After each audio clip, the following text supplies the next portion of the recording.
Tara, gawa tayo ng napakasimple ngunit masustansyang recipe gamit yung sitaw. Ayan, slice lang po natin siya ng ganyan, maninipis. Tapos dapat yung gagamitin natin dyan ay preskong sitaw para manamis-namis yung lasa niya. Saka pag slice mo siya ng ganyan, hindi malambot. Tapos pakukuluan lang natin siya ng mabilisan. Yung bang pag naluto na medyo malutong-lutong pa para mas masarap siya.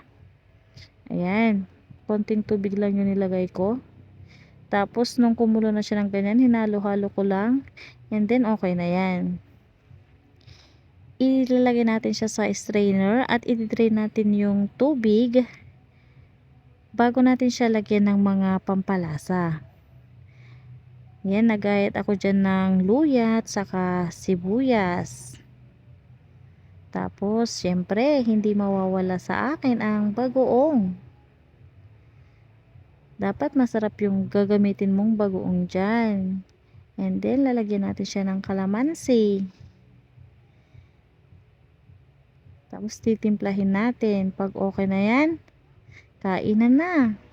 Nakagawa na tayo ng isang simple ngunit masarap na ulam. Perfect yan pang partner sa pritong isda. Thank you for watching.